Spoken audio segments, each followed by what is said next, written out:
Então, boa noite a todos que estão em casa, que vão agora nos acompanhar pelo YouTube, pelo Facebook. Hoje o tema desse nosso encontro é Educação, Trilha para um Mundo Melhor. O Espiritismo propugna que a educação seja o foco de todas as atividades das casas espíritas por excelência, né? E hoje nós temos aqui participando conosco, nós temos aqui o Marcos Demário, que é educador do Rio de Janeiro, com programas na web, nas rádios também, e já escreveu dezenas de livros, né? Temos conosco também Renato Vernaschi, de Bauru, grande pesquisador, professor universitário, que também divulga intensamente a doutrina espírita. E temos hoje a grata satisfação de encontrar também o amigo Paulo César Frutuoso, o nosso médico, que é cirurgião, né, em 4 modalidades de cirurgia, atua também no Rio de Janeiro, frequenta lá o Frei Luiz. E então agradeço muito essas presenças ilustres e amigas, desejando a cada um dos presentes aqui na nossa tela boa noite. Boa noite. Boa noite, Rubattini, boa noite a todos que estão conosco. Boa noite a todos, uma satisfação estar de novo aqui numa transmissão ao vivo com vocês. Agradeço. Que maravilha. Uma honra estar. Pois não, desculpe. Não, agradeço também o convite, é uma honra estar com vocês.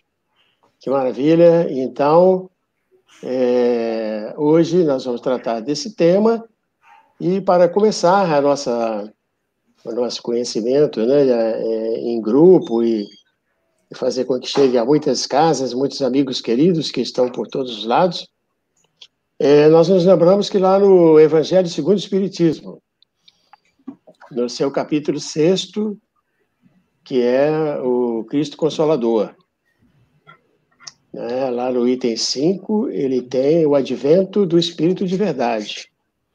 Foi a primeira vez que o Espírito de Verdade, então, se aproximou tanto de Kardec. E esse amigo, nessa mensagem, ele deixa alguma coisa que virou uma marca dentro do Espiritismo, né? Que todos nós nos valemos dela diuturnamente, né? Quando ele diz assim, num dado momento, espíritas, amai-vos. Esse é o primeiro ensinamento. Instruí-vos. Esse o segundo. E aí nós vamos lá encontrar Emmanuel no livro Pensamento e Vida, lá no capítulo 4º, ele falando também, né? Dando uma ênfase muito grande a essa citação feita pelo Espírito de Verdade.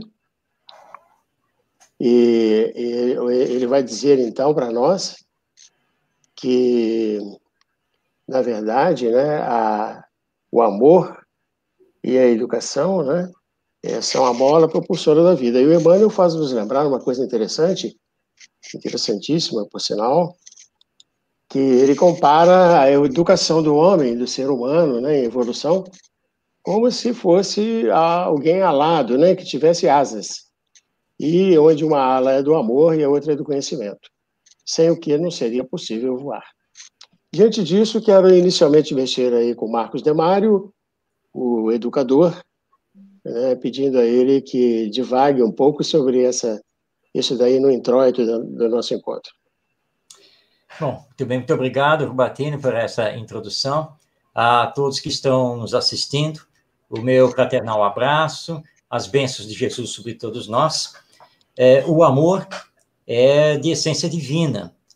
Tudo no universo rege através do amor. E nós, que estudamos o campo da educação, sabemos que o amor é a base do processo educacional.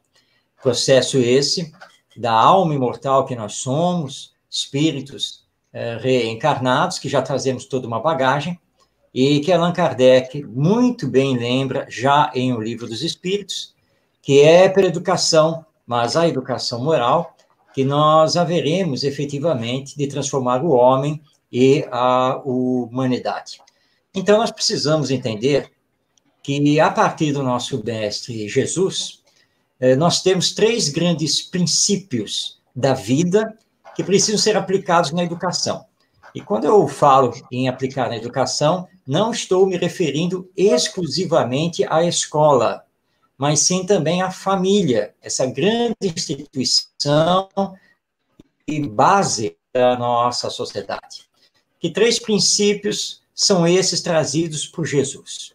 Bom, o primeiro, amar a Deus acima de todas as coisas, o que implica sermos espiritualistas, ou pelo menos termos uma visão espiritualista da vida, porque não é possível ter a crença na existência de Deus, o Deus Pai e Criador, se não sairmos da visão materialista. O segundo princípio é o amai-vos uns aos outros, porque está ligado ao primeiro princípio, porque todos nós somos filhos de Deus e, portanto, todos nós somos irmãos. E como somos irmãos, temos que utilizar esta atual encarnação para esse grande aprendizado de saber amar o nosso próximo, não importa quem ele seja. E aí vem o terceiro princípio, que especialistas da educação colocam como sendo a regra de ouro dessa educação. E que princípio é esse ensinado por Jesus? Aprender a fazer ao próximo somente aquilo que gostaríamos que o próximo nos fizesse. Nós estamos lidando com uma geração, ou mais de uma geração, que, embora venha revelando características intelectuais, cognitivas, mais avançadas, mas não vem revelando, pelo menos na sua maioria, um desenvolvimento moral maior. E isso Kardec já havia questionado lá em O Livro dos Espíritos, quando ele indaga dos espíritos superiores sobre a questão da falta de senso moral do ser humano. E quando eles corrigem a pergunta do nosso codificador, dizendo para que ele, na verdade, falasse em falta de desenvolvimento desse senso moral. Porque o senso moral está conosco, a lei divina está gravada na nossa consciência. Mas nós precisamos trabalhar para desenvolver o senso moral, desenvolver o amor ao próximo, desenvolver o amor a Deus. Quando entrarmos por esse campo, e a doutrina espírita é um grande auxiliar ao nos revelar que somos pré-existentes, sobreviventes, que somos imortais, que estamos ligados pelos elos das reencarnações, nós começaremos a transformar para melhor a nossa humanidade. Como lembra o queridíssimo escritor e educador espírita Pedro de Camargo, ou Vinícius, em texto que é final da década de 1930, ele lembra que não nos faltam pessoas intelectualizadas, de autoconhecimento, de diplomas, mas essas pessoas, normalmente, não conseguem extirpar da humanidade a violência, a miséria, a injustiça social. Por quê? Porque falta a essas pessoas sentimento. E sentimento é a disposição afetiva do ser para outro ser e para a coletividade. E o sentimento nada mais é do que o amor, porque o amor é classificado como o maior dos sentimentos. Então, que todos nós, pais, professores, evangelizadores na casa espírita, responsáveis que somos por crianças ou jovens, lembremos que a educação, entendida como educação moral, ou como queiram, educação ética, educação de valores humanos, é sim a mola propulsora da nossa regeneração e transformação. Que bacana. Muito bacana. Muito bom. Eu acho muito pertinente, Marcos, tudo que você falou, e pegando essa tua análise com a lembrança do Rubatino sobre as duas asas, né, do espírito, é interessante que não há regra sobre o fortalecimento e o desenvolvimento dessas duas asas. Mas o que a gente observa é que é muito raro o desenvolvimento paulatino e na mesma proporção das duas. Elas acabam tendo um desenvolvimento inicial de uma ou de outra por um tempo, e depois a outra se aprimora mais, e dessa forma eles vão, o espírito vai alcançando essa autonomia de voo, né, que é o nosso alcance do progresso. Então, a gente tem períodos, se nós pegarmos uma visão curta de uma encarnação, né, diante da eternidade do espírito, a gente consegue perceber que nós temos períodos em que a gente estuda bastante as instruções e a ciência, e em outro determinado período a gente cuida um pouco mais da parte do amor, da moral, dessa moral, mas é muito difícil o desenvolvimento constante das duas. A gente sempre acaba equilibrando. Isso não é uma regra, isso é uma coisa que acaba acontecendo. E isso faz parte do processo evolutivo.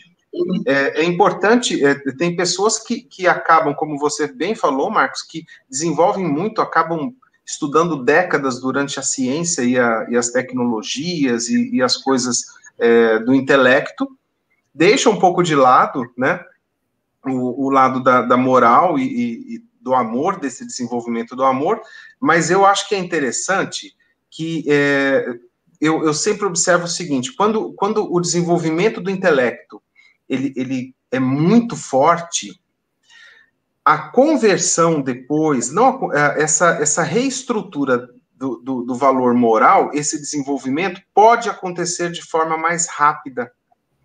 Sendo que o contrário é um pouco mais difícil, quando a gente desenvolve muito a parte moral, esse desenvolvimento de amor. O intelecto, ele não acontece por opção, ele tem que acontecer com o desenvolvimento do estudo, então é necessário o aprimoramento. Por isso que quando há esse contrapeso das duas asas, a conversão de uma para outra mais forte, ela pode não acontecer da mesma forma, porque o intelecto tem que ser desenvolvido, é instrução, é estudo, e tem que ser feito de forma gradual mesmo, né? Com certeza. Que bacana, queria mexer com...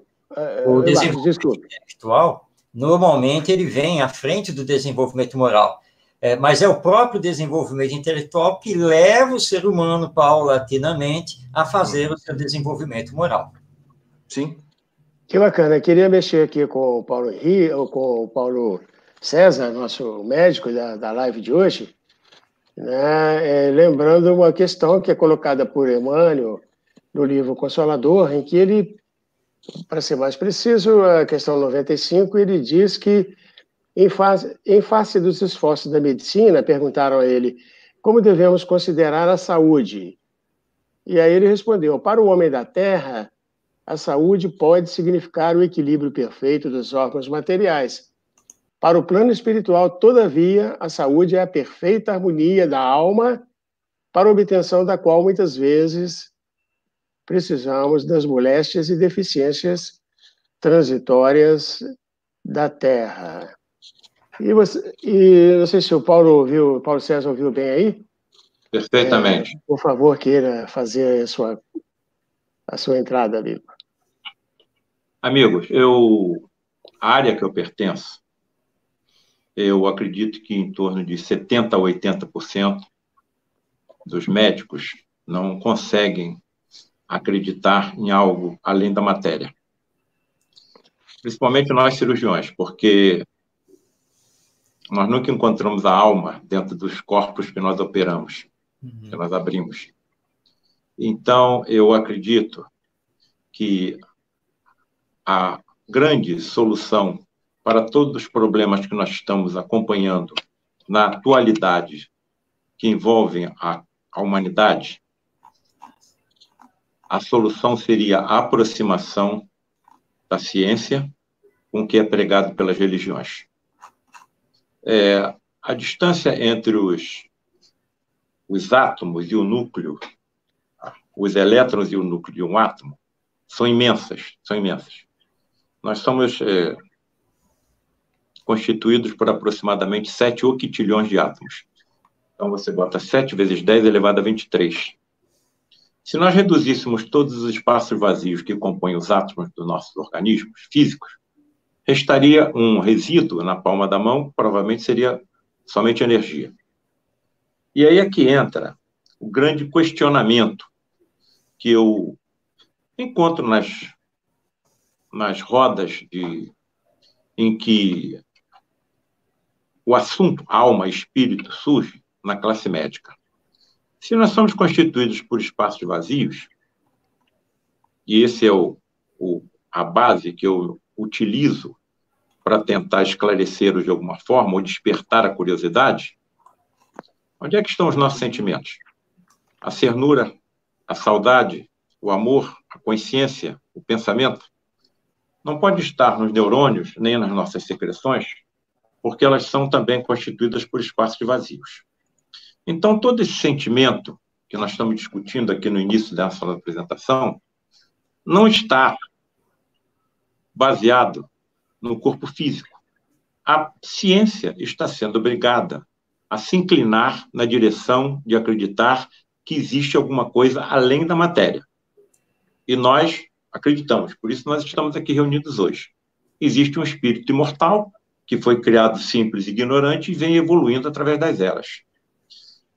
O problema que eu encontro na classe na qual eu milito, incluindo os alunos de medicina, eu dou aula em 2 universidades de medicina aqui no Rio de Janeiro, é como é que você vai comprovar que existe alguma coisa além da matéria a essa vertente, a essa classe.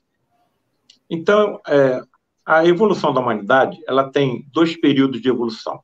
A evolução da humanidade não, a evolução da vida. Um período de evolução lenta, chamado microevolução. As espécies vão evoluindo lentamente. Mas, num determinado momento, ocorre um salto de velocidade na evolução. Então, a microevolução passa para um salto de macroevolução.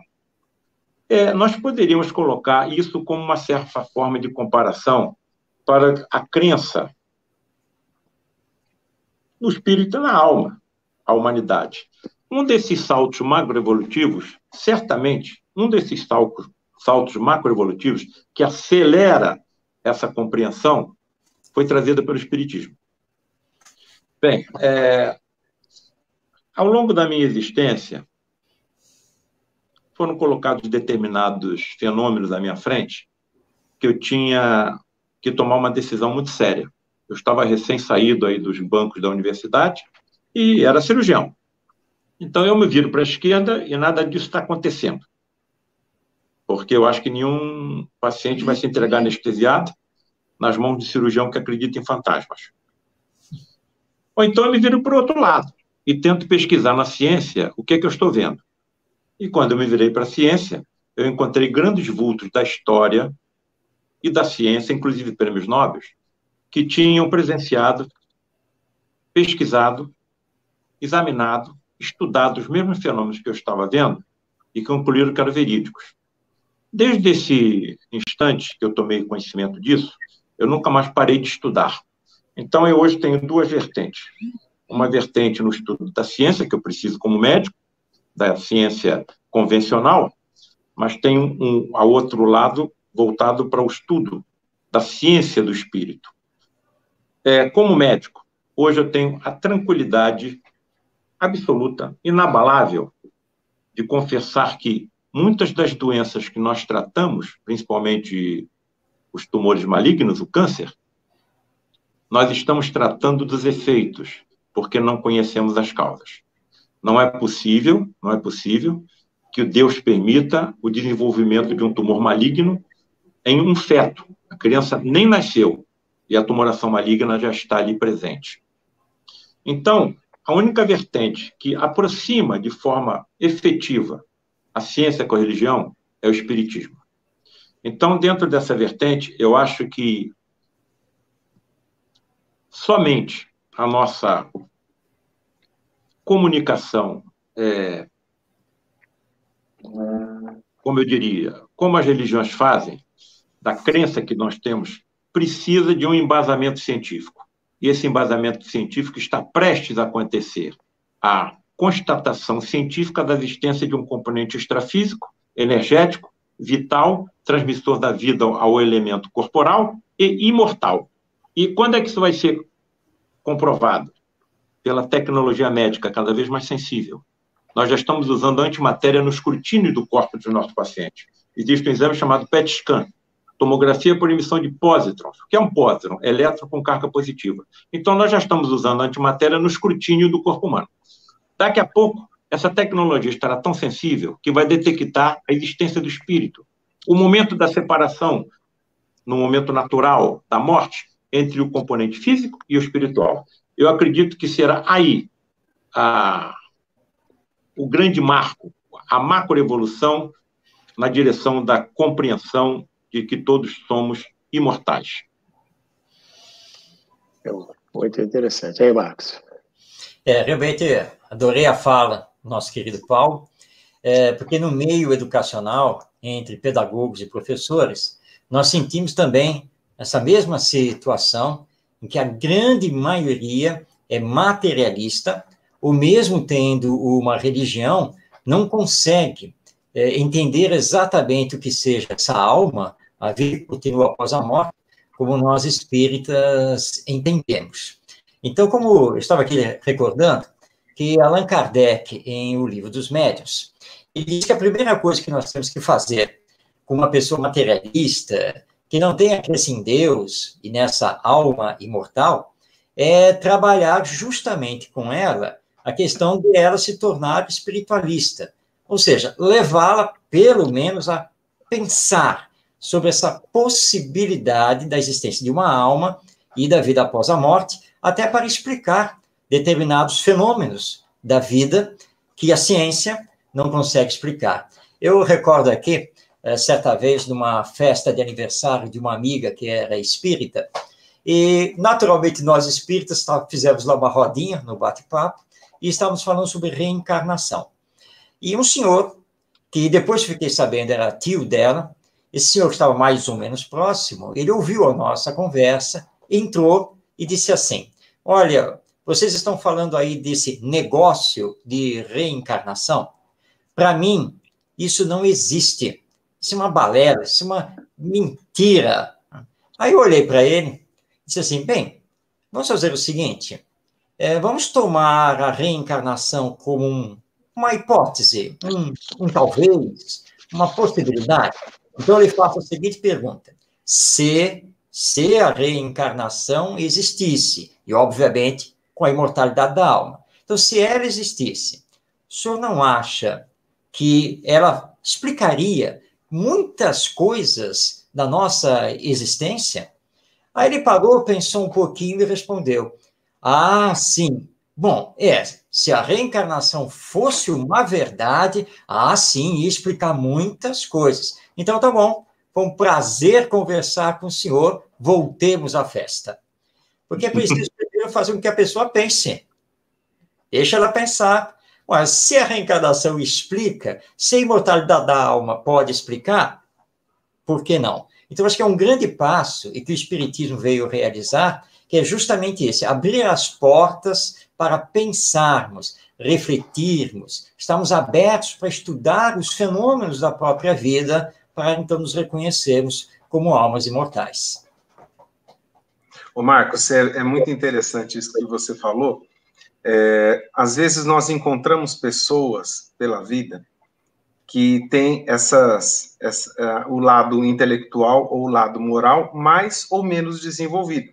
Talvez essa pessoa que você citou, que não acredita na reencarnação e em algumas outras coisas, possa ser uma pessoa inteligente, que estudou, que tenha uma formação e tudo mais, mas quando a gente encontra uma pessoa cuja moral está bastante desenvolvida e que o intelecto ainda falta o aprimoramento e o desenvolvimento, mas essas pessoas, elas emocionam de forma bastante forte, porque suas ações são ações do bem.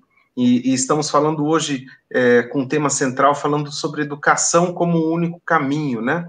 Então, a instrução tem a sua importância, porque o espírito não consegue fazer esse voo sem isso, mas quando a gente encontra a moral, muito desenvolvida, mesmo que o intelectual não seja ainda, essa pessoa tem atitudes que não só nos emocionam, porque ela tem uma conduta do bem, mesmo que de forma sem saber o porquê, apenas acaba tendo esse comportamento porque acha que é correto, sem justificativa, às vezes sem conhecer sobre reencarnação ou justiça divina, mas ela simplesmente acaba agindo dessa forma.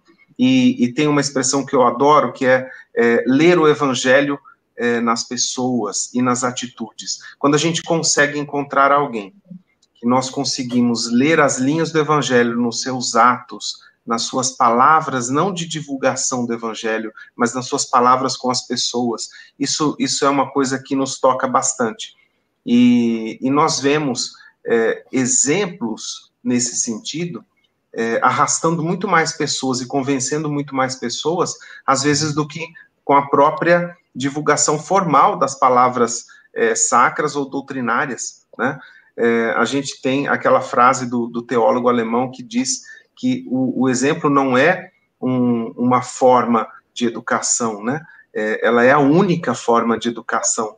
Então, quando a gente encontra este trabalhar o evangelho nas atitudes, e a gente hoje está, vivendo um momento bastante particular, onde estamos reclusos, estamos mais em casa do que costumamos ficar, eu acho que é aí que esse exemplo que a gente pode dar e essa evangelização através do exemplo, a gente pode praticar de uma forma muito mais forte hoje. Então, acho que é uma coisa que a gente não pode perder a oportunidade de nos aproximarmos e de praticarmos exatamente esses atos com mais bondade, com mais tolerância dentro de casa, não? Sem dúvida. Sabe, Renato, na verdade, o Paulo de Tarso já tinha colocado, né, que o exemplo é a maior força da educação. E nós costumamos muito colocar que o professor, ele só pode dar ao aluno não aquilo que ele tem, ou seja, o conhecimento, mas aquilo que ele é. E para ser, você tem que fazer constantemente a sua autoeducação, porque se você fala uma coisa e faz outra, você derruba qualquer ensino que você queira dar naquele momento. Então, o exemplo é a maior força. Então, quando nós vemos pessoas mais moralizadas do que intelectualizadas, é uma bênção divina para nós. Muita intelectualidade pode criar barreiras para essa descoberta da própria imortalidade, do seu eu espiritual, porque nós vamos ter uma tendência de racionalizar demais, ficar querendo provas a todo momento, quando é uma questão, na verdade, de sentir. É mais importante você parar na frente dos seus filhos ou dos seus alunos para ouvi-los, brincar um pouco, contar uma piada, sentar junto, que isso é muito mais gratificante do que ficar preocupado em ensinar, e depois cobrar conhecimento, que nem é conhecimento, porque é memorização de conteúdos que foram passados. Então, não resta a menor dúvida, o Espiritismo trabalha muito isso. A maior força da educação é o exemplo. Só para encerrar aqui, eu lembro aqui a cena de uma evangelizadora da infância, então, portanto, ocorreu a cena dentro do centro espírita, em que ela, com a criançada, estava justamente falando da necessidade deles se amarem, né, cuidado com a violência um com o outro, e assim por diante. Quando a criançada estava indo embora, já tinha terminado a evangelização, ela se volta assim para as demais evangelizadoras e fala assim, soltou, né, aquela expressão, mas que saiu de dentro dela. Graças a Deus a aula terminou, finalmente esses pestinhos vão voltar para casa. Então, olha, olha só, eu queria aproveitar esse momento aí, queria aproveitar esse momento para novamente trazer o Paulo César para a nossa discussão, e aqui a gente encontra um texto que está lá no Pensamento e Vida de Emmanuel também, no capítulo 5, e que ele diz assim: o corpo humano, devidamente estudado, revelou-se não mais como matéria coesa, senão uma espécie de veículo energético estruturado em partículas infinitesimais que se atraem e se repelem reciprocamente, com efeito de microscópicas explosões de luz. E aí, do ponto de vista da educação do ser, da mudança da pessoa numa outra direção, Paulo César, como é que a ciência, a medicina impacta e convence pessoas de que, às vezes, a vida é mais complexa do que se apresenta, né, sobre a forma da matéria? Como é que você percebe? Olha, eu tive que tomar um choque para que eu entrasse nos trilhos ao longo da minha existência. E esse choque não foi absolutamente suficiente para que eu nunca saísse dos trilhos. Uma vez ou outra, também saí novamente dos trilhos. Nós temos um problema aqui. Eu gostaria de fazer uma colocação aos meus amigos que estão participando desse encontro conosco, Marcos e Renato. Existe uma passagem evangélica de que Jesus diz a Tomé: bem-aventurados os que não viram e creram. Eu conheço vários colegas, não somente médicos, que têm um comportamento adequado e respeitoso, honesto, mas que se sentem assim na necessidade de ver alguma coisa para crer. Eu confesso que eu estava numa dessas vertentes.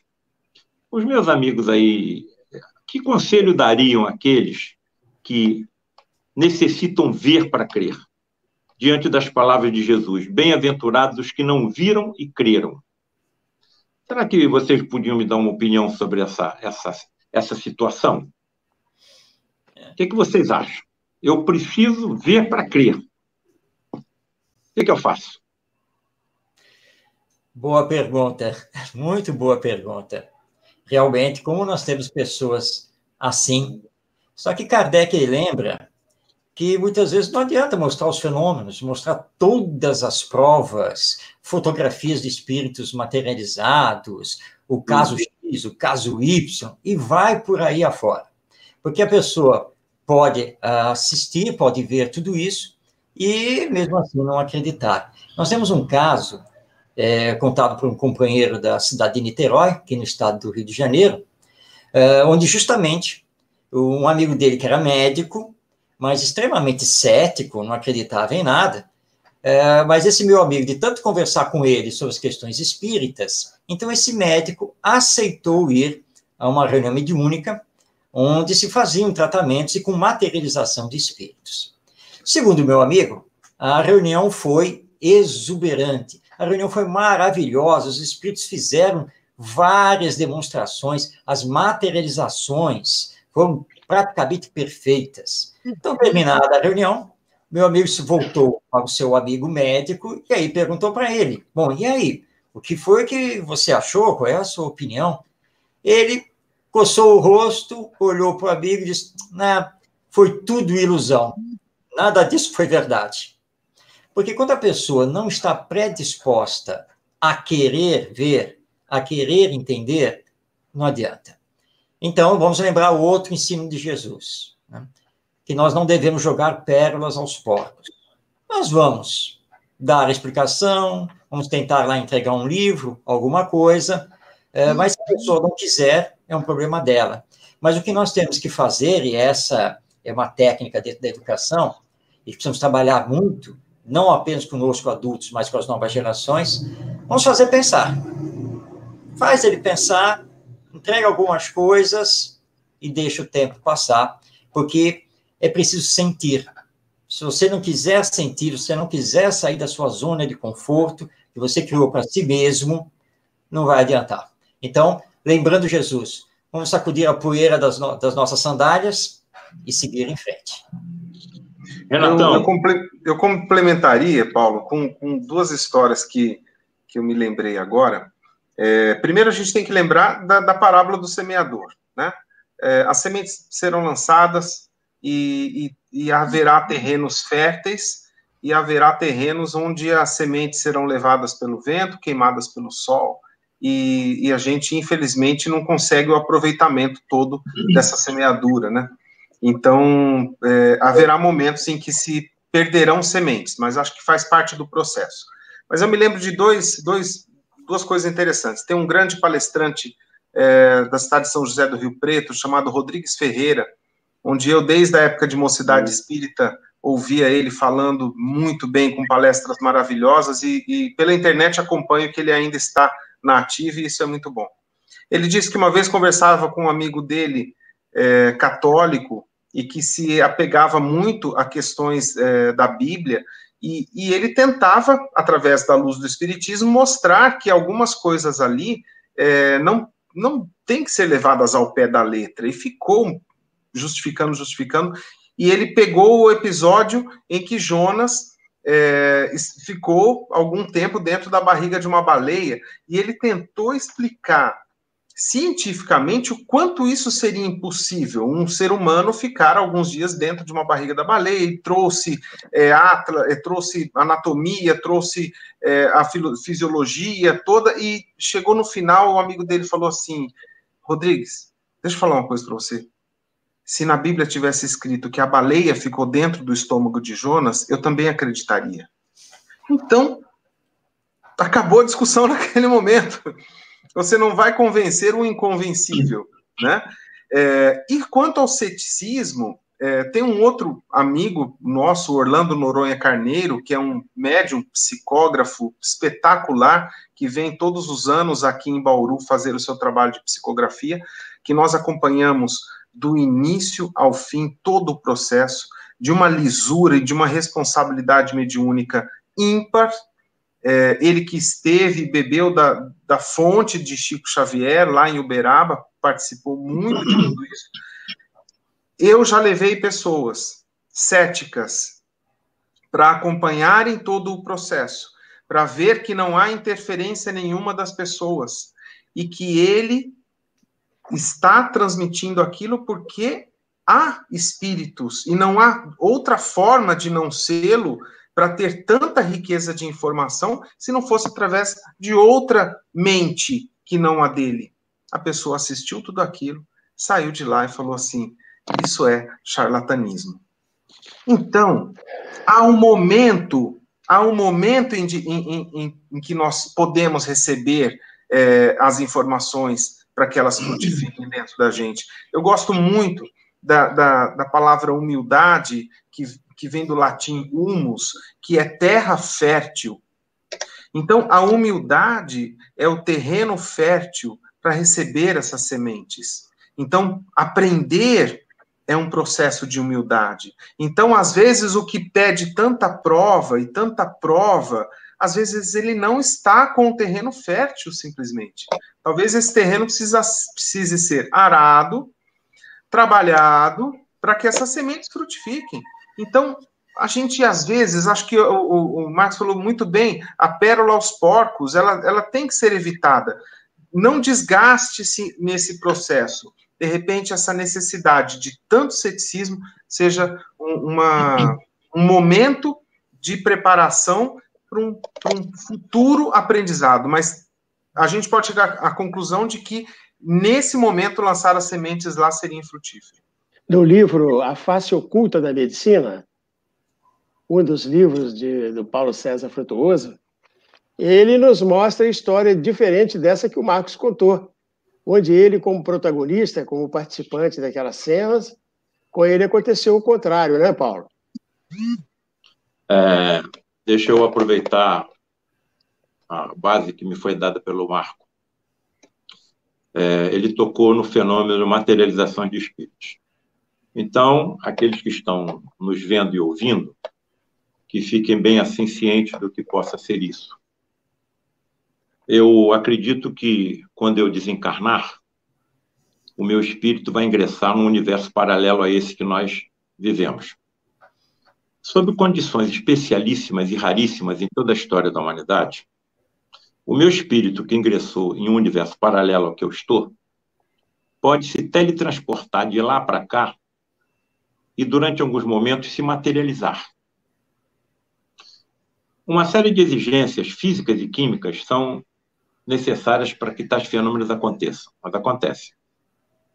Que fique bem claro, se estivesse um espírito aqui ao meu lado, materializado, teletransportado e materializado, todos vocês que estão me olhando o veriam.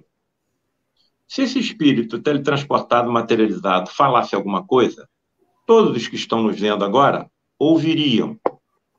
Se houvesse alguém aqui comigo e esse espírito teletransportado e materializado exalasse algum odor, nós perceberíamos pelo nosso olfato. Durante alguns momentos, ele está teletransportado e materializado para o nosso universo. E agora eu coloco 4 reflexões aos meus amigos e àqueles que estão nos assistindo nesse momento. E se um médico, como esse que foi citado pelo Marco, estivesse presente em uma dessas reuniões, uma dessas sessões? Repito, extremamente raras e difíceis. Segunda reflexão. E se fosse quem se teletransportasse e se materializasse, fosse um médico que já passou pela Terra, desencarnou, se teletransportou e se materializou em uma dessas sessões? Terceira reflexão. E se fosse possível um diálogo entre esses dois médicos? Um encarnado e outro desencarnado, teletransportado e materializado. E a quarta reflexão. E se fosse possível que esses diálogos se prolongassem durante 40 anos? Marcos, Renato, Antônio, amigos que nos assistem e que nos ouvem. Foi exatamente o que aconteceu comigo. Eu não tenho mais condições de voltar. Só posso caminhar para frente. Voltar como? Para onde? O que fizeram com Jesus? Chicotearam ele quase até a morte. Não satisfeitos, enterraram-lhe uma coroa de espinhos na cabeça. Segundo alguns historiadores, de 2 a 3 centímetros. Os espinhos chegaram até a calota craniana.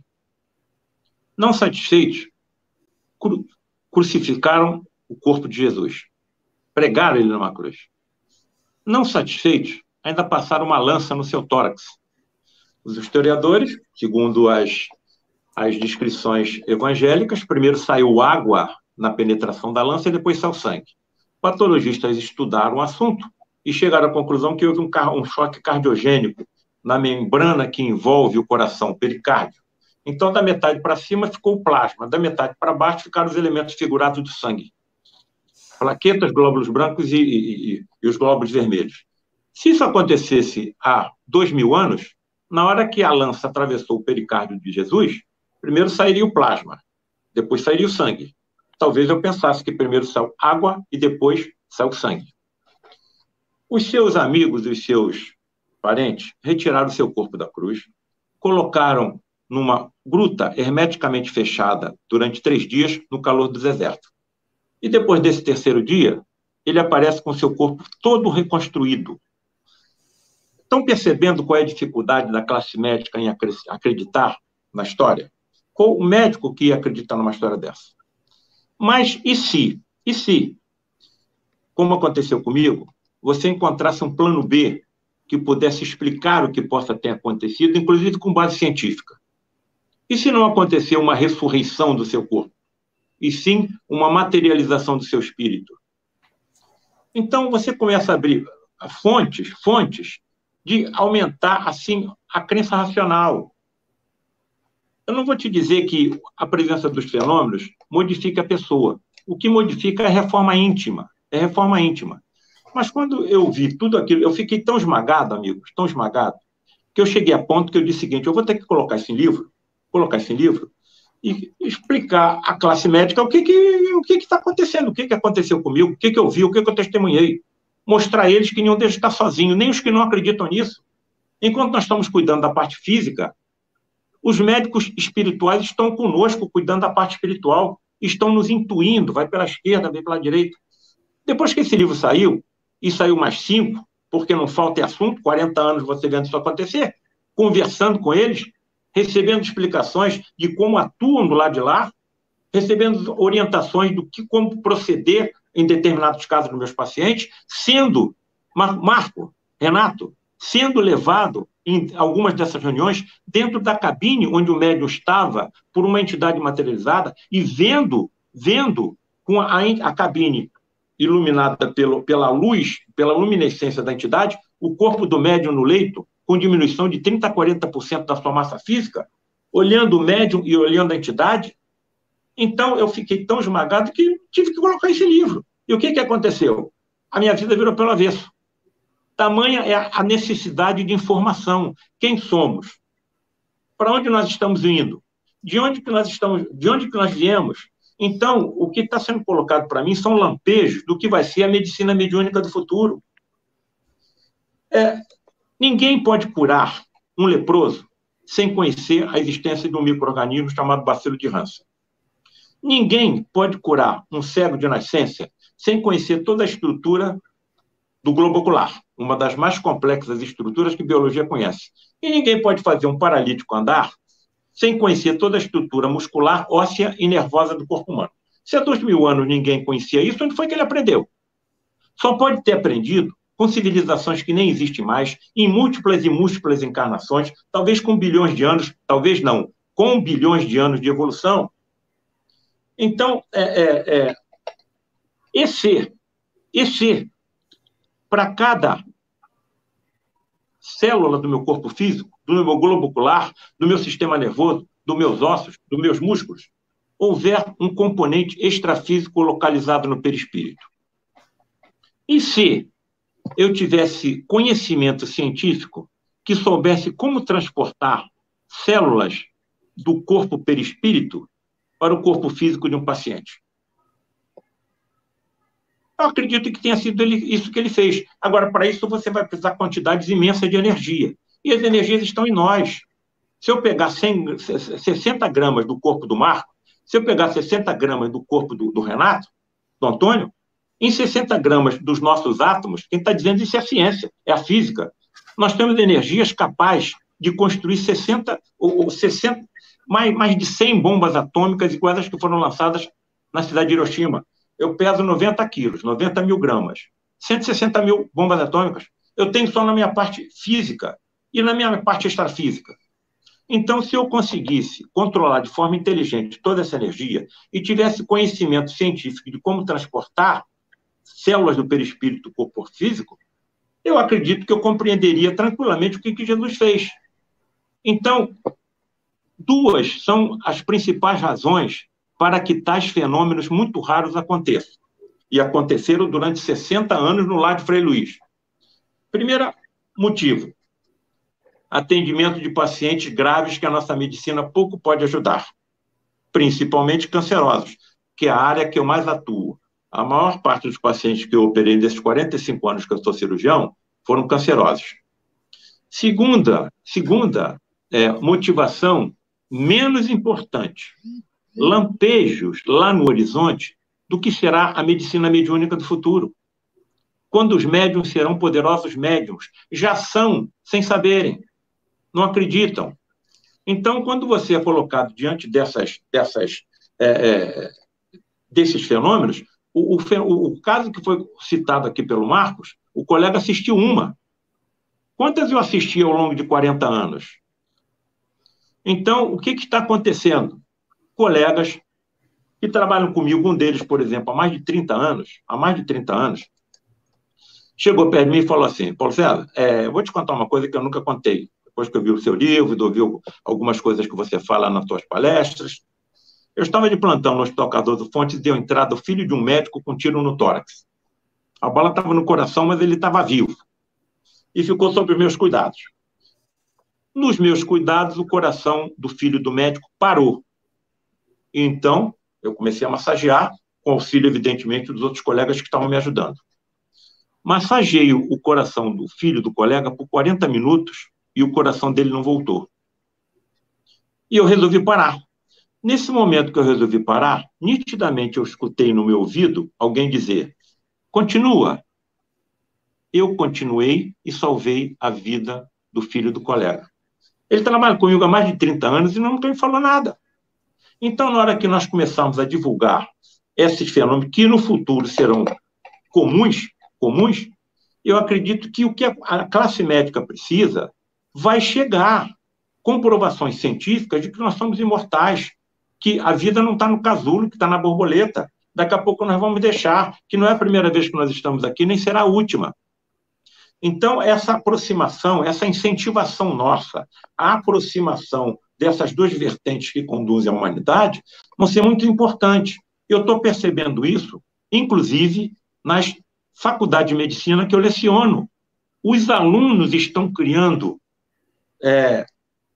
eles chamam de ligas. Tem a Liga do Trauma, tem a Liga do Câncer, tem a Liga dos Distúrbios Cardíacos e também tem a Liga da Espiritualidade. Então, isso e a cadeira de Espiritualidade e Saúde já está como cadeira obrigatória em 6 universidades do Brasil. Então, na hora que a ciência entrar nessa situação, nós vamos ter uma ajuda enorme para que nós possamos convencer aqueles que querem acreditar em alguma coisa a ter essa base lógica e científica e racional. Houve um encontro, se eu estiver me alongando, por favor, me interrompam. Houve um encontro aqui no Rio de Janeiro da maior instituição científica médica no Brasil. Assunto: espiritualidade, saúde e medicina. Ia ser discutida a colocação da cadeira de espiritualidade como obrigatória em todas as universidades. Estava sendo discutido. E foram chamados quatro palestrantes, aliás, 5. Cada um falou meia hora. Um bispo católico, um representante do espiritismo, um monge budista, um filósofo e um rabino. 5. O representante do catolicismo subiu na bancada, falou muito bem, e disse uma frase que eu anotei. Diante da dor, diante do sofrimento, nós temos que nos manter firmes. Eu anotei aquela frase. O rabino subiu e falou muito bem, e disse o seguinte, diante do sofrimento, a palavra porquê não faz parte do nosso dicionário. Os outros 3 representantes fizeram suas apresentações, terminou a apresentação dos 5, e o presidente do simpósio passou a palavra para os membros da instituição, para se alguém quiser fazer algum comentário, alguma pergunta. Ninguém. Então, o presidente do simpósio passou a palavra para a plateia onde eu me encontrava. Alguém deseja fazer algum comentário, alguma pergunta? Ninguém. Aí o amigo de vocês bem que tentou ficar com o braço para baixo, mas acho que algum espírito pegou o meu braço e levantou para cima. E aí um representante da instituição se aproximou com o microfone e me disse, olha, se identifique e faça a sua pergunta ou o seu comentário. Me identifiquei e fiz o seguinte comentário. Olha, nós estamos lá no Hospital Universitário Pedro Ernesto, onde eu leciono e trabalho, com um paciente com um tumor maligno no pescoço. Tamanho do tumor, mais ou menos do tamanho da cabeça do paciente. Estava com compressão da traqueia, ele não estava conseguindo respirar, nós fizemos uma traqueostomia, abrimos a traqueia para o paciente não morrer. Idade do paciente, 6 meses. E quando nós vimos a tomografia da mãe grávida, a tumoração de alta malignidade, aqueles médicos que estão me assistindo, eu vou dizer o nome do tumor, sarcoma infantil, já estava presente no feto. E aí eu indago ao representante do catolicismo com todo respeito, como é que eu vou chegar perto de um paciente com 6 meses com sarcoma no pescoço, algumas semanas depois do paciente morreu, e peço para ele se manter firme? Burburinho dali, burburinho daqui, não conseguiu, lógico. Ao representante do judaísmo, com todo respeito, nós estamos aqui discutindo a colocação de espiritualidade e saúde como cadeira obrigatória nas escolas médicas. Se um aluno me perguntar por quê, um ser infinitamente justo, infinitamente bom, infinitamente sábio, onipresente, onisciente, onipotente, permite uma tragédia biológica dessa numa criança que nem nasceu, o que eu vou dizer para ele? Que o porquê não faz parte do nosso dicionário? Eu acho que se o porquê não fizesse parte do nosso dicionário, nós estávamos habitando cavernas da Idade da Pedra. Então, vejam a importância das informações trazidas pelo Espiritismo. E o Espiritismo está aqui desde meados do século XIX, e o cristianismo já está aqui há 2000 anos. E eu fico me indagando, essas verdades trazidas pelo Espiritismo kardecista cristão vão permear o mundo todo. Vão permear o mundo todo. E quando isso acontecer nos países islâmicos? Poxa, então é uma série de indagações. Eu teria assunto para falar até mais de manhã, mas eu não quero ultrapassar o tempo do meu trabalho. Você não acha? Me perdoe. Você não acha que a convergência dessas ciências que você citou todas, da medicina, da física, química, biologia, da espiritualidade, da mediunidade, você não acha que a convergência de tudo isso, como você disse, que enxerga que seja o futuro, médicos, médiums atuando dessa forma, vai ser uma consequência natural dessa transição planetária? Renato, é uma convergência natural, é um encontro natural disso daí. Agora vou ficar de joelhos perante você. Oi? Vou ficar de joelhos perante você. Vou te pedir orações por mim. Óbvio que isso vai acontecer, Renato. Claro. Então, você sabe qual é a minha angústia? É a demora com que isso aconteça. Mas a demora é exatamente acontecer o que eu vejo acontecer à minha volta. Isso. Mas o meu complemento dessa informação é o seguinte: eu vejo como uma convergência natural, só que o tempo que isso demora para encontrar lá na frente, somos nós que damos. Esse tempo é o mesmo tempo da transição planetária, que Sim. tem um monte de gente no Espiritismo que adora colocar data na transição planetária.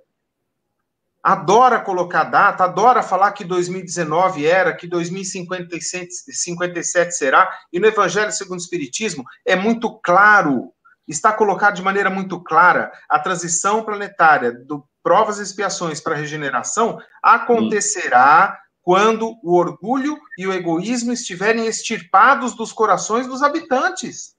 Então, ali a convergência acontece também de tudo isso. Então, o compasso disso tudo, o tempo que vai ser, se vai ser progressivo, se vai ser lento, se vai ser andato, isso daí, quem vai dizer somos nós, a velocidade nossa. Então, cabe a nós fazermos isso dentro de nós o mais rápido possível e tentarmos levar mais pessoas junto. Aí, tudo isso vai acontecer naturalmente. Os médicos estarão olhando para a espiritualidade da mesma forma, os médiums estarão atuando disso. Acho que é um caminho sem volta esse. Mas, amigos, me permitam uma intervenência. Cuidado aqui, né? É o seguinte, nós estamos sendo assistidos aí por todo o Brasil, por várias partes do mundo. E um médico angiologista, o Leonardo, ele está dizendo da sua satisfação em ouvir esses nossos diálogos aqui, a educação permeada por discussões tão ricas, né?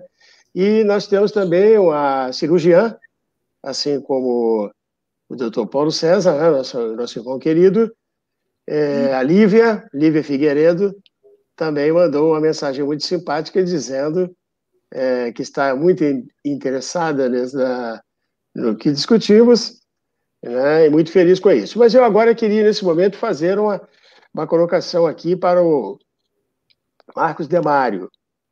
E me lembrando de um texto que temos lá no Livro dos Espíritos, que, como nós sabemos, em algumas sociedades as leis são extremamente rígidas e elas são condutoras, né?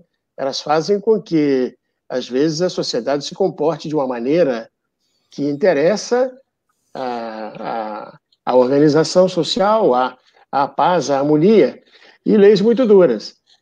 Lá no Livro dos Espíritos, na questão 796, há uma indagação muito interessante que Kardec formula aos espíritos, dizendo assim: no estágio atual da sociedade, a severidade das penas não seria realmente indispensável?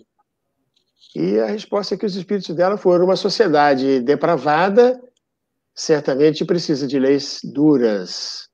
Infelizmente, essas leis mais se destinam a punir o mal do que, depois que ele já ocorreu, né, do que ele secar a fonte, de fazer desaparecer a origem. Quer dizer, elas punem os efeitos sem mudar a natureza das coisas.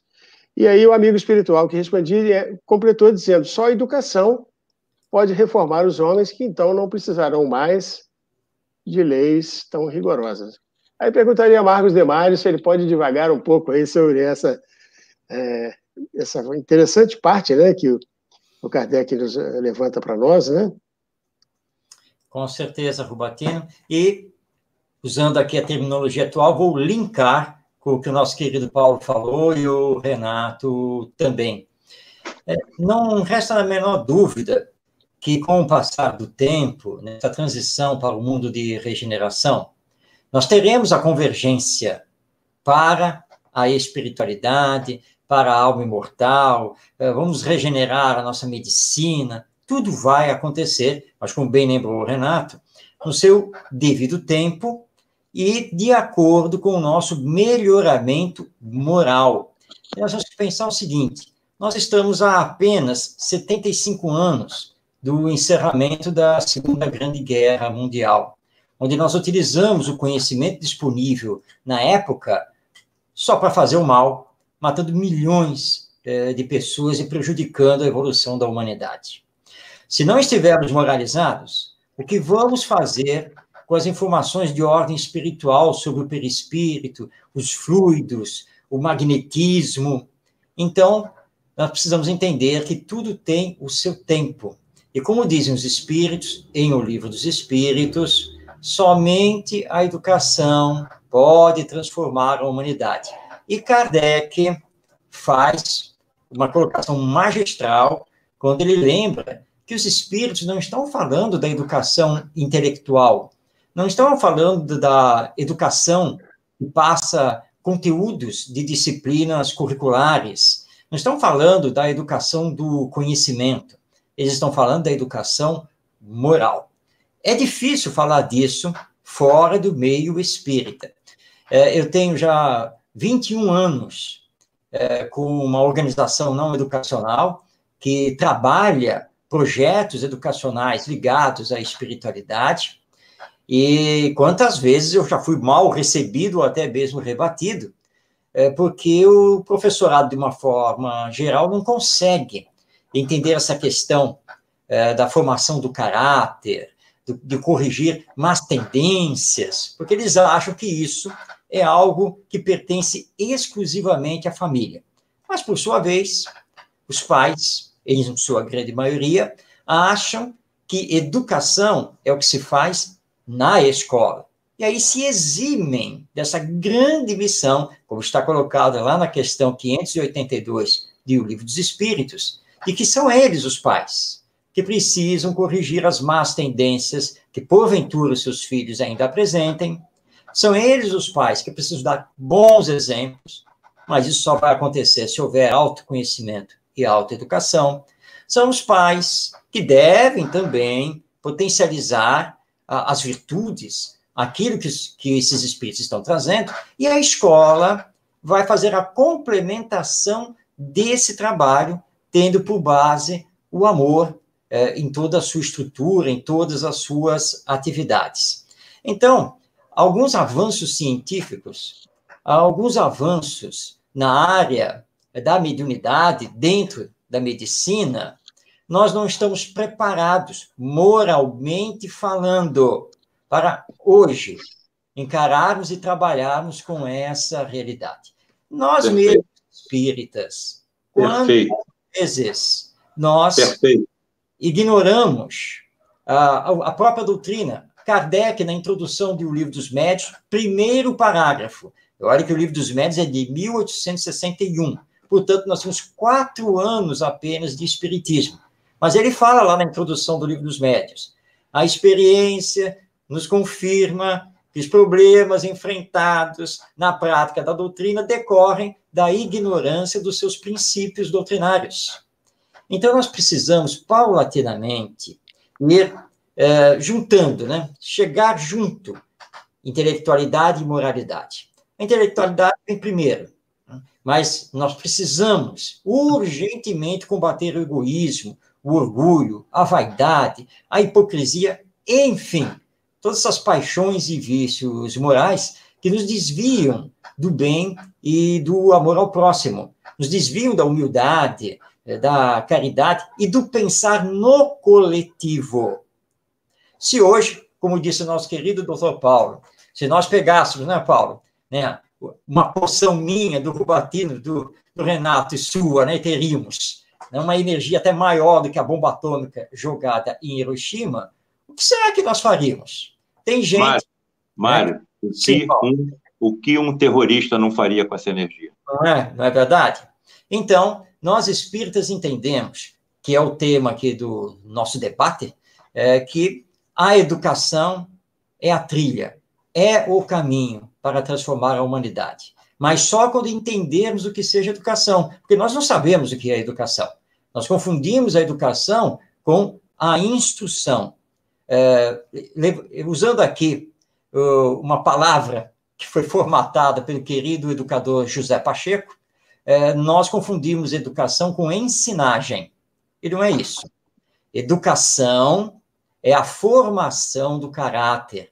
Educação é o desenvolvimento integral das potencialidades da alma imortal que nós somos, para chegarmos mais rapidamente à perfeição. Mas vou dar aqui um exemplo bem claro, que é o que me acontece nas redes sociais, né, porque eu trabalho muito com as redes sociais, e todas as vezes, e olha que eu faço isso todos os dias, todas as vezes que eu posto textos, vídeos, links sobre educação, as curtidas e comentários beiram a 0, 5, meia dúzia. Agora, quando eu falo de qualquer outro tema, ligado, por exemplo, a medicina e espiritualidade, reencarnação, qualquer coisa desse tipo, aí de centena para cima de curtidas e comentários, para mostrar como que nós simplesmente não sabemos o que é educação e a sua importância. Eu tenho um livro, que é o livro Educação com Cristo, onde eu estudo todas as perguntas e respostas que estão lá em um livro dos Espíritos e que, de alguma maneira, tem a ver com a educação. Então, nós precisamos entender que o Espiritismo é doutrina de educação do ser imortal. Kardec era um educador. Os Espíritos falaram o tempo todo da nossa necessidade da educação moral. Quando começarmos, com toda a nossa força, a entrarmos por essa trilha, a entrarmos por esse caminho, tenhamos certeza que aí sim nós vamos conseguir nos juntar efetivamente com essa nossa realidade espiritual e vamos, sim, acelerar a nossa entrada num mundo de regeneração, que, como bem disse o Renato, não tem data. É bom que isso fique bem claro. Os espíritos superiores não colocam data em nada, porque tudo depende do nosso livre-arbítrio. Marcos, e você não concorda que a gente analisa tudo isso, mas não desanima, porque a gente tem que ter esse bom ânimo de continuar trabalhando, mas a gente percebe nas frentes de pessoas que estão levando esse conhecimento doutrinário, o arroz com feijão da nossa encarnação, ele é feito dentro de casa. Uhum. O básico que a gente tem que fazer para a gente galgar todo esse processo e para a gente chegar o mais cedo possível na regeneração, ele começa aqui dentro do recinto de casa, das famílias, desse comprometimento que nós tivemos espiritualmente de cuidar disso. E tem muita gente falando muito de tantas coisas pelas paredes dos centros religiosos, das igrejas e das mesquitas e de tantos outros lugares, e o arroz com feijão, que é manter a tolerância, a compreensão, o amor, a paciência, a mansuetude dentro de casa, que é onde a gente tem que começar, isso é o que está sendo menos feito.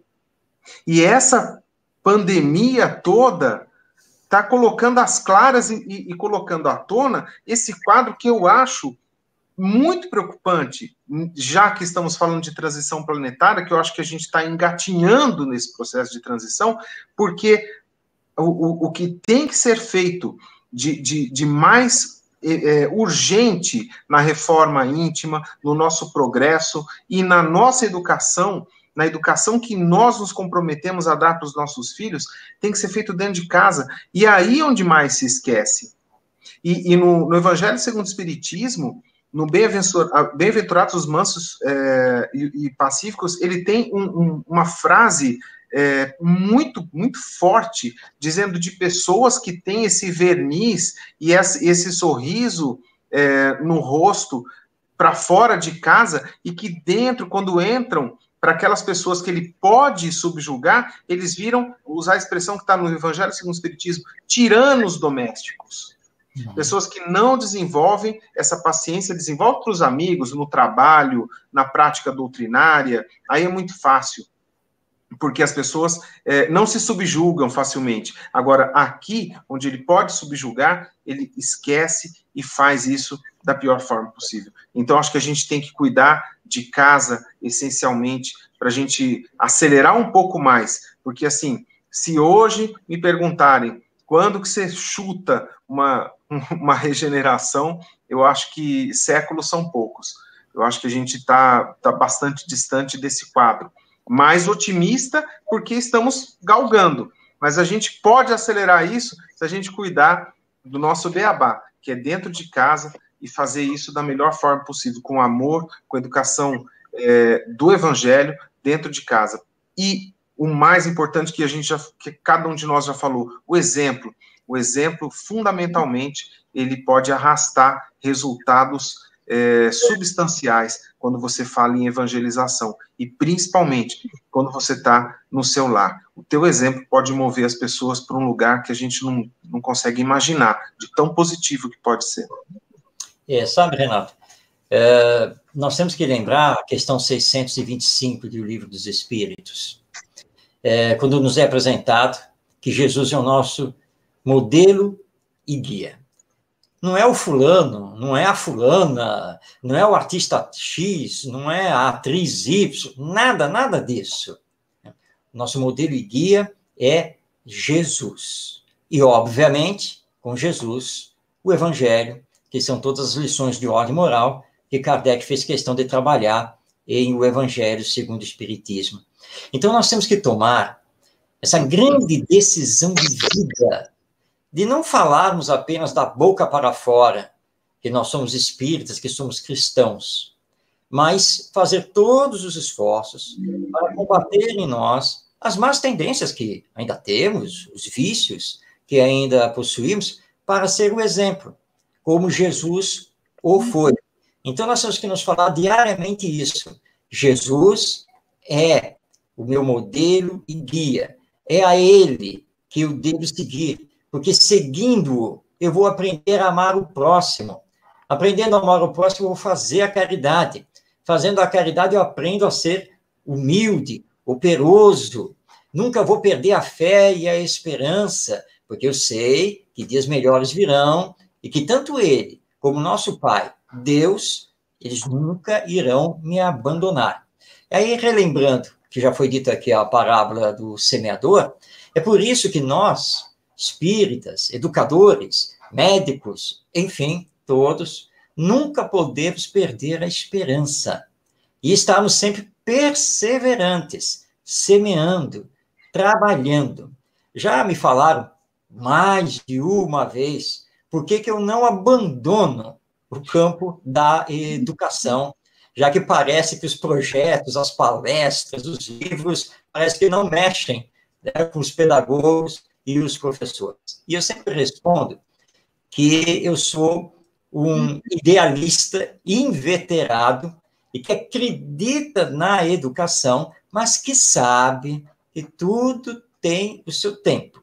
E a minha grande preocupação, de vez em quando aí eu tento conversar com Deus nas minhas orações, é deixar um legado positivo para a humanidade dentro das obras que eu procuro realizar. Agora, nós não podemos esquecer disso. Educação é tudo. E como você muito bem colocou, Renato, tem que começar no lar, porque o lar é a primeira escola. E se no lar nós estamos abrindo mão da educação desses espíritos que estão ligados a nós e que provavelmente solicitaram no mundo espiritual ter pais que os bem orientassem, nós vamos responder por isso. Eu vou relembrar aqui a questão 582 do Livro dos Espíritos, quando Kardec pergunta se a paternidade é uma missão. E aqui Kardec usou a palavra paternidade, englobando também a maternidade. E os Espíritos respondem que sim, é uma grande missão. E dizem, se os filhos se desviarem na vida por culpa da omissão dos pais, os pais respondem perante a lei divina. E só que para fechar, lembrando aqui, isso aconteceu em Campos dos Goitacazes, cidade do norte fluminense, em que os companheiros da Liga Espírita de Campos estavam contando para mim que na reunião de desobsessão, que é ligada ao antigo hospital psiquiátrico, uma vez estava perto do Dia das Mães e houve uma comunicação e que um espírito feminino disse então ao grupo mediúnico que aqui na Terra seria um dia de muitas alegrias, de muitas festas, troca de presentes, almoço em família, filhos e mães, mas que para elas, no mundo espiritual, o Dia das Mães era um dia de muita tristeza, porque ela fazia parte de um grupo na espiritualidade de mães falidas, mães que não souberam educar os seus filhos, mães que se preocuparam mais com elas do que efetivamente com os filhos. E a maioria viu os filhos se transviarem por esta existência. Agora, desencarnadas, ela então comentou que quando vem o Dia das Mães, o grupo é reunido, os benfeitores espirituais as trazem aqui na Terra ou para regiões do mundo espiritual, onde seus filhos já desencarnados se encontram, para que elas vejam a situação de sofrimento em que seus filhos se encontram. E é interditado a elas fazer qualquer coisa. Elas só podem assistir para tomar consciência da necessidade, então, de reparar esse mal que foi feito na última existência. Então, elas agora estão se preparando para novamente reencarnar, vão ter muita dificuldade para receber novamente seus filhos, né, que estão desencarnando nessa situação, e aí, então, sim, com a missão de esquecer delas mesmas, para poder amá-los, e em amando-os, levá-los, então, para o Evangelho. Então, a educação é muito mais séria, é a essência da qual nós ainda não nos demos conta. Interessante, essas colocações todas tão convergentes, né? Tão apropriadas, e a gente ir caminhando para o lar, que atualmente vem sendo foco, né? Porque com a crise na saúde, o lar passou a ser muito mais frequentado, né? Nós estamos muito mais presentes do que no momento passado. E isso nos leva também à questão 110 do Consolador, né? O livro que Emmanuel responde questões interessantes sobre temas diversos, e nessa questão foi perguntado para ele qual a melhor escola de preparação de almas reencarnadas. E o Emmanuel respondeu que a melhor escola ainda é o lar. E confirma ainda dizendo que os estabelecimentos de ensino poderiam sim instruir, mas que só o Instituto da Família, esse sim, poderia educar. Verdade, muito bem lembrado. E é por aí mesmo. E claro que nós vamos um dia nós vamos conseguir integrar a família com a escola, com a comunidade. Hoje nós já estamos trabalhando o conceito de comunidade de aprendizagem, para entendermos que a escola não pode ficar fechada ou centrada nela mesma. Ela pertence à comunidade onde está fisicamente instalada, recebe alunos e pais dessa comunidade e, portanto, ela precisa interagir com essa comunidade, com esses pais, com esses responsáveis. Então, seria um projeto de uma escola aberta, uma escola inovadora e que prioriza também o desenvolvimento afetivo, emocional dos seus educandos e não apenas o desenvolvimento intelectual. Agora, não temos como acabar com a família. Ninguém pense que a professora lá da educação infantil ou do ensino fundamental, mesmo que ela tenha todo o amor do mundo pelos seus alunos e pela educação, ela não existe para substituir os pais ou os avós ou os tios. Isso jamais irá acontecer. A base da nossa sociedade é a família. Por isso que o Emmanuel afirma, e nós assinamos embaixo, se ele aí nos autorizar, que realmente o lar é a primeira escola, é a escola essencial. E muitos pais, infelizmente, não estão sabendo educar os seus filhos. Alguns nós não temos nem como culpá-los, porque eles também não se desenvolveram nessa arte. Nunca foi ensinado a eles como educar os filhos. As pessoas, quando se unem, se casam, têm filhos, muitas vezes realmente não sabem o que fazer com as crianças. Então, está aí também uma outra urgência. Nós vamos preparar as novas gerações para as responsabilidades da união e as responsabilidades não apenas de criar filhos, mas de educar filhos. Que bacana, e nós estamos caminhando agora para o final da nossa live, né? Então, vamos destinar esse último bloco a comentários de cada um dos amigos que estão aqui presentes, né, contribuindo com a sua compreensão, seu entendimento, com as suas experiências pessoais. Fiquem à vontade aí para fazer esse bloco final. Paulo, começa você está caladinho aí. Mas eu estou aprendendo, né? Ele pediu para fazer alguma alusão a algum problema pessoal. Eu estou com um problema familiar muito difícil, mas felizmente está acontecendo na minha família. Eu estou com uma neta que está com 4 anos hoje, e quando a minha nora estava com 3 para 4 meses de gravidez, foi picada pelo mosquito da Zika, e a minha neta nasceu com a microcefalia. Bom, a criança não fala, a criança não anda, a criança não come, está com uma sonda no estômago para não morrer de fome, né? Mas, graças a Deus, está na nossa família e nós estamos sabendo as motivações, o que pode ter acontecido no passado e vamos em frente. Mas essa história tem um outro lado muito, muito, muito interessante. Vocês sabem que pesquisadores da USP instalaram em cérebro de ratos tumores malignos cerebrais que acometem principalmente crianças.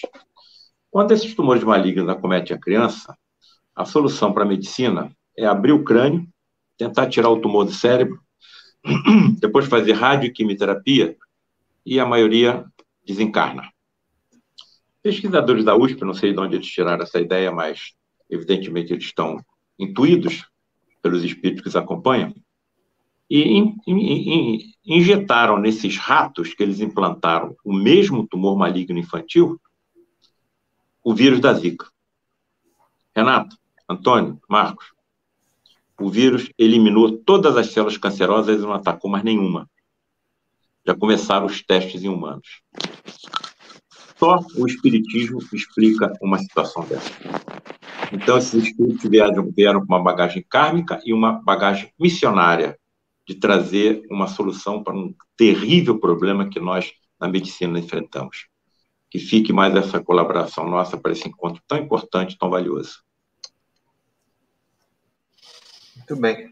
Eu também, na condição de aprendiz aqui, gostaria de agradecer muito todas as contribuições do Paulo, do Marcos, do Rubatino.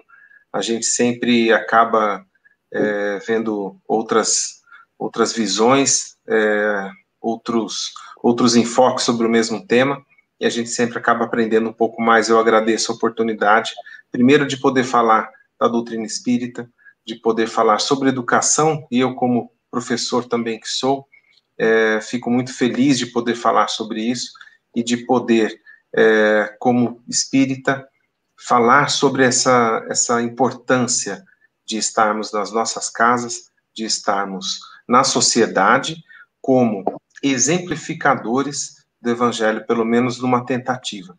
Podermos tentar vivenciar o Evangelho cada vez mais, porque a gente tem uma encarnação como uma oportunidade de prosseguirmos. Então, a gente tem que tentar fazer com que ela renda o máximo possível, para que a gente tire a maior quantidade de mazelas possível e que a gente faça essas duas asas do nosso espírito fortalecerem cada vez mais. Esse é o nosso objetivo aqui, e encontros como esse só fazem a gente ficar mais agradecido de poder falar sobre a doutrina. Muito obrigado a todos, um prazer estar com vocês três, muito, muito honrado com isso. Bem, eu agradeço por esta oportunidade online, poder falar com todos vocês e ver aqui quantas pessoas estão aqui nos acompanhando e escrevendo, o que para nós é uma grande alegria. E convidar a todos para sempre refletirmos de que não é possível de que nós estejamos aqui na Terra apenas para nascer, viver e morrer, e tudo acabar. Então, nós temos que nos fazer sempre as perguntas-chave. Quem eu sou? De onde eu vim? O que eu estou fazendo aqui? E para onde eu vou? E com o Espiritismo, nós encontramos as respostas lógicas, racionais, calcadas também no bom senso e na observação dos fenômenos que pertencem à própria vida. Eu sou o que se diz como o espírita de berço, já que meus pais já eram espíritas, então, desde pequeno eu frequentei o centro espírita e mergulhei na leitura das obras espíritas, que descortinaram para mim esse mundo novo. Eu sou uma alma imortal, eu não sou o corpo. E aí veio a descoberta da educação, de que se eu não me educar, se eu não me transformar em Cristo, com o Cristo, se eu não pegar a doutrina espírita como uma vivência e ficar apenas no campo da teoria, eu vou marcar muito passo para chegar à perfeição. Então, esta mesa redonda virtual foi uma grande oportunidade de trocarmos experiências, conhecimentos e aprendizados, e eu só tenho que agradecer a todos e desejar que Jesus, nosso mestre, nos abençoe hoje e sempre. Que assim seja. Que interessante, vale lembrar, nessa reflexão final, em que a gente se conduziu para o lar, e diante daquela afirmativa de Emmanuel, em que ele diz que o lar é a primeira escola, estamos nos lembrando aqui também de uma outra colocação muito interessante dele, em que ele é perguntado sobre, já que o lar é a primeira escola, e qual é a base da educação para que se possa fazer no lar a formação ideal para a família, para os filhos? E ele respondeu que são as noções religiosas, com a exemplificação dos deveres da vida, que constituem a base de toda a educação do Sagrado Instituto da Família. Então, meus queridos amigos, nesse momento final da nossa reunião, agradecemos muito as presenças simpáticas e estudiosas desses amigos tão queridos, Marcos Demário, Renato Vernaschi e Paulo César Frutuoso. Pedindo a Jesus que nos abençoe muito, nos proteja e nos ampare, para que possamos caminhar sempre para frente e para o alto. Gratidão. Obrigado. Obrigado a todos.